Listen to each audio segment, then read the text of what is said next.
Hi, welcome to my vlog! And now we're going to 100 Islands. Witness the best islands in Pangasinan in your day tour around the 100 Islands, which is composed of 123 islets for your first destination.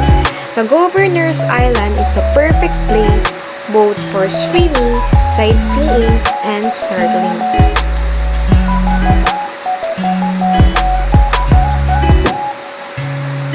With more than 100 islands harboring white sand beaches, caves, limestone rocks and cliffs, and rich marine life, 100 Islands guarantee a well-worth escape in this part of Pangasinan. Alaminos City is the gateway to the 100 Islands National Park. 100 Islands National Park activities and rates. For day tour, registration fee is 100.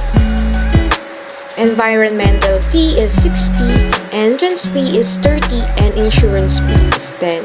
For overnight, registration fee is 160. Free for 5 years old children and below, 20% for PWD and senior citizens. Discounted are implemented on the environmental fee and entrance fee only. Insurance is effective for 24-hour stay. The 100 Islands has a basura mo, iuwi mo. Bring your trash home policy. Upon registration, you will need to deposit 200 and they will give you trash bag. Once you return the garbage bag with your trash, the deposit will be refunded to you. This garbage in, garbage out policy keeps 100 Islands clean. For our tour, our boat is small boat. The capacity is 5 passengers. And for service boat and day tour, it costs 1,400.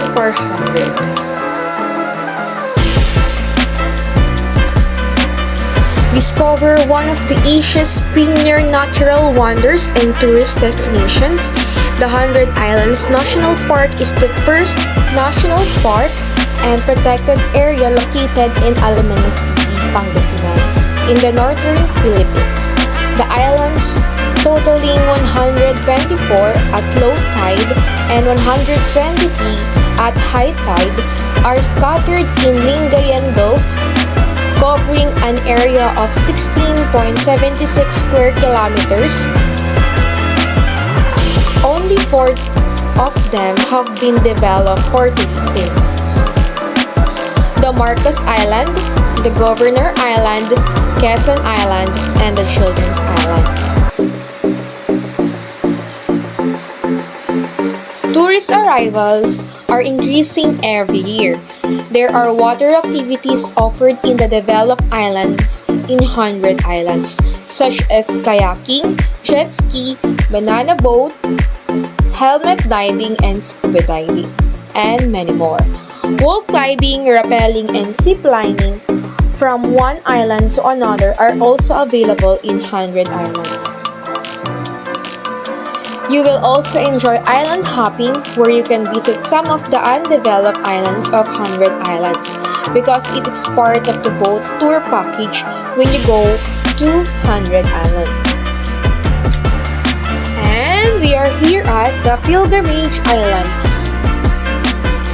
Here, where the towering 56-foot Christ the Savior image and the life-size Stations of the Cross religious sculptures were built, was officially declared by Alaminos Bishop Ricardo Bacay on March 28 as a pilgrim site.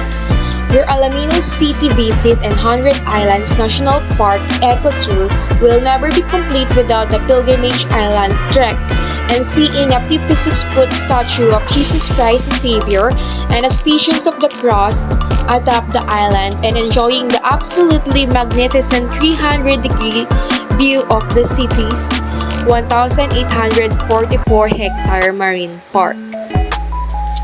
Pilgrimage Islands was formerly known as Marta Island. A walk up a winding 185-step leads tourists and pilgrims to the Jesus Christ the Savior statue.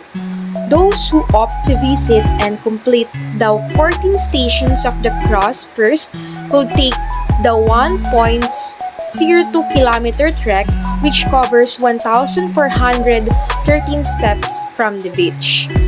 Visitors are advised to pace themselves when trekking the route for holistic pilgrimage experience. An advisory on the best time to be at the pilgrimage island by the family and friends is from September to March and summer vacations, especially during the Holy Week, to pray, reflect, and venerate the image.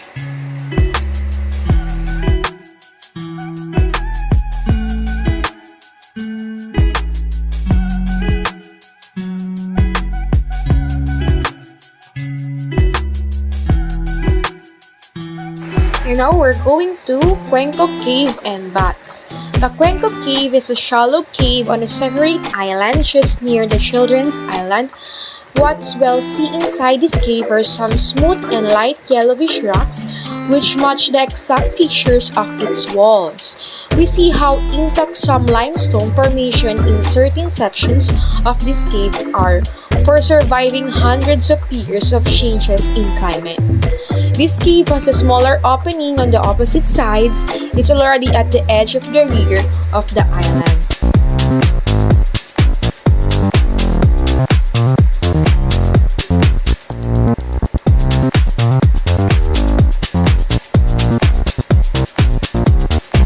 And now we're going to Children's Island. The Children's Islands in Hundred Islands National Park leads up to its name, and its shallow waters are very suitable for small children. These islands can be considered as the kiddie versions of Hundred Islands.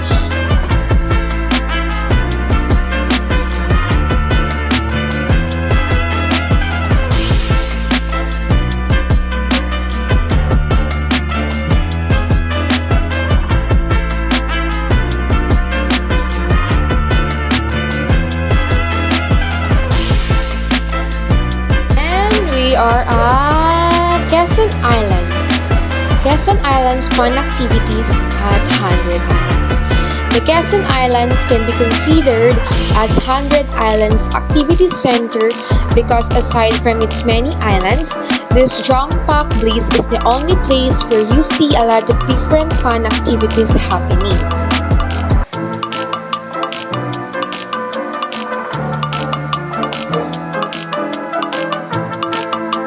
We've seen people throwing frisbees, playing volleyball, snorkeling, kayaking, kids playing in the sun, etc. The presence of large huts on this island is a clear indication that the 100 Islands management decided to dedicate the island for recreational activities.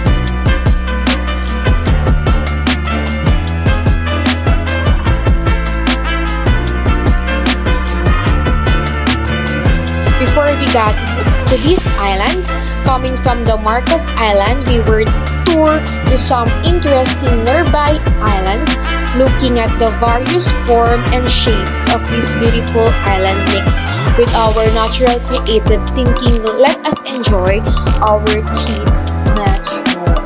We've seen an island which looks like a Stegosaurus, but can also be a sea turtle with fins exposed.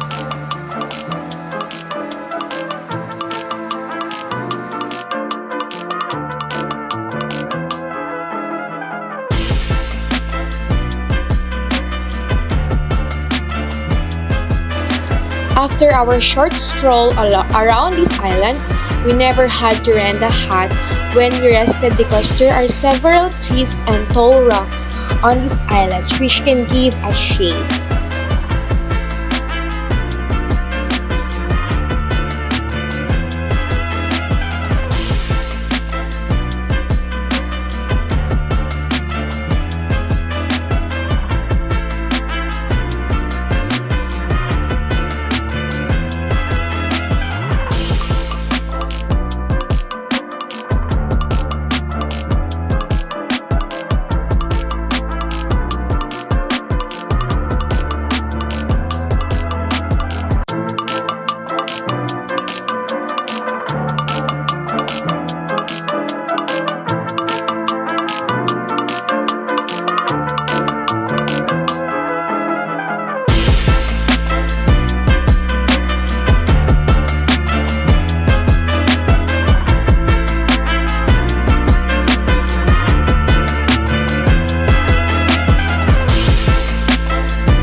are here at Marcos Island.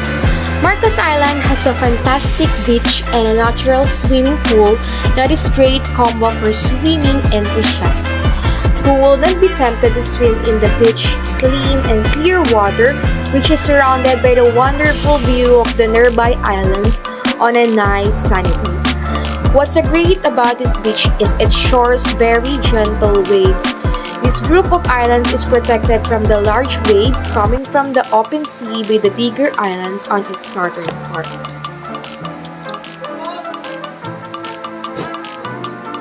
This beach has a very fine light brown sand which is light to the feet.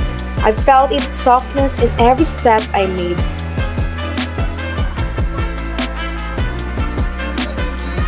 For me, 100 Islands is just wonderful. It is great for island hopping. It is great experience. The locals are friendly. You will surely enjoy the day. And that's it. Thank you for watching. See you on my next vlog. Bye!